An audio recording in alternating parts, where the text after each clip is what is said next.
we're here at Skaarhoj, and I have the privilege to talk to Kasper in just a bit. Let's see what is all new with Skaarhoj this year. At Skaarhoj, we want to invent the future of live production control, and that means including other surfaces than just Skaarhoj controllers. I'm excited about showing you today. We have Stream Deck integration here. So in this display, we have 5 Stream Decks hooked up with a Blue Pill server over here, over USB. There's a USB hub involved, but you can actually take a regular Stream Deck involved with this one directly. We also have Densitron displays with a touchscreen that is currently controlling an ATEM switcher. You see the iPad is another option for a touchscreen. It's all based on Skaarhoj technology. And over here we have X-Keys devices. This is a very cool little button. I can't imagine how many useful cases I could have this one for. And this clicker remote is also pretty useful. I will show you over here. Look at this. This is an ATEM multi-view. So I click this button and I'm actually cutting my show. And I also did something funny. So now I see one of the auxiliaries. This one is resetting to multi-view on my auxiliary. So you can program these 2 buttons on a regular clicker like this one. Again, all by this little USB dongle that sits in the Blue Pill. So foot pedals, XK24 from X-Keys, they are all possible to integrate into the Skaarhoj ecosystem along with Skaarhoj panels, because you want Skaarhoj panels as well. But why not have it all in the ecosystem of Reactor, which is the engine we have that allows you to configure all your buttons on multiple pages, just like you would do in many of the other softwares you already know, to make your streaming and broadcast control a dream. Let's move on. I have many more things I want to show you. One of them is Waveboard Mini. This is one of my favorites and someone else's favorite as well. It has motorized faders, it has display with VU meters, which are right now not showing anything though. And then it has multiple pages of inputs. Maybe if we go here, we actually see something. Okay. But it clicks together with this one. Notice how these, being separate, are actually operated together. And when we click them together like that, it becomes one 12-channel surface for audio control.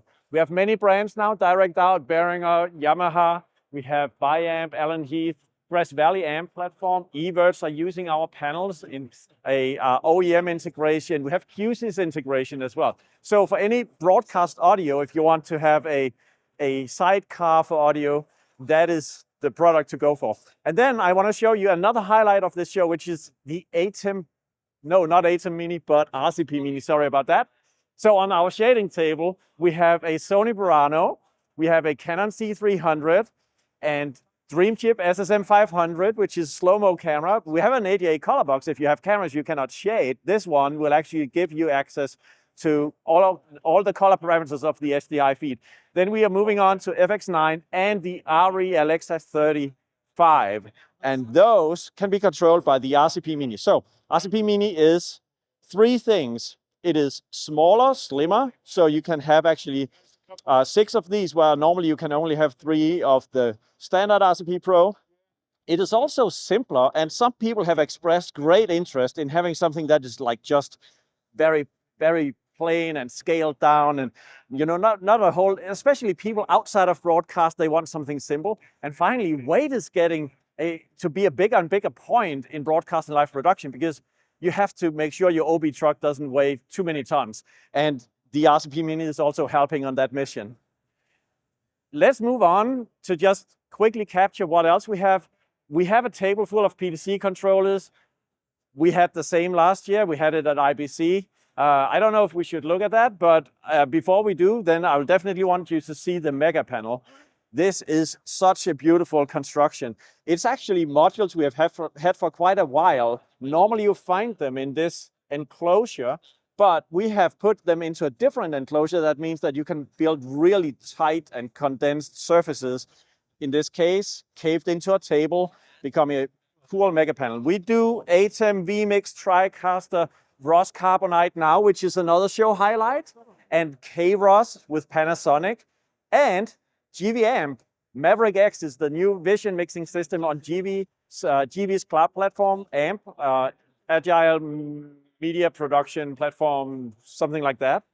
And then, there's another show highlight, which is again in the in the stream of integrating others' panels. The Riedel Smart Panel, which you know from intercom systems, probably a very, very famous intercom panel from Riedel. It has something called control panel application. That means you can integrate. So here we have actually made camera control. This is selecting between a Panasonic camera and another camera on our network.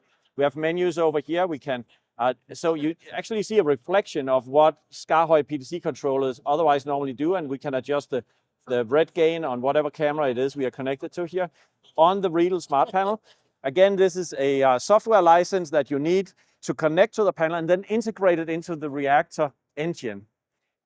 Yes, exciting stuff. Frameshot Uno with actually thumbnails to do presets. So by pressing these, what you have here is stored presets from a PTC camera. And the moment we start that preset, it would save a thumbnail of what the camera was framing at the moment. This helps operators to recall their presets very naturally without having a scribble strip or anything to note it down. They can just push these buttons and the camera will capture that preset.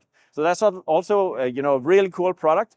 Those displays are also found on some of our PTC controllers. So if you move to the PTC table, you'll see this integrated in various ways. And the Frameshot Pro is one of the extension modules we have. Frameshot Pro is here connected to the PTC Pro. So this would be your preset recall for the cameras. In other words, I think now it is moving into position or something. We are on the NBOT camera. NBOT camera here connected to a Lumix. So that's an example of a PTC camera consisting of a pan tilt head and a block camera with its own lens connected through some LAN here.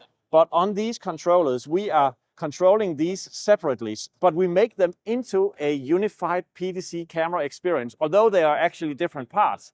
And that's another part of our vision. You also saw it with PTX3 from Rushworks with a Blackmagic camera on top, becoming a PTC camera in this way.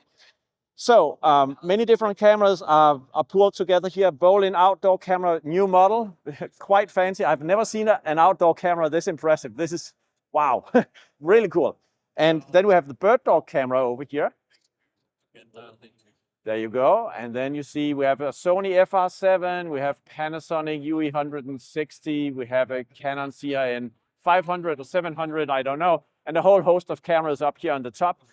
All these cameras are in, isn't it amazing? It's actually on the same controller, despite the different protocols they are using. Sony cameras is another protocol than Vizcap. Panasonic has its own. Canon has the XE protocol. But it doesn't matter because on Skaarhoj controllers, you can mix and match any way you want without losing the access to the uniqueness of your cameras, because the menus will adapt to the camera that you just picked on the controller. And that is true for all our PTT controllers. You would know that if you have followed us for a while, because that is essential to our concept. Yeah, I think that's more or less it. Thank you so much for watching this far. I hope it was inspiring to see the news of Skaarhoj and some good old controllers that has been workhorses for years for most of you.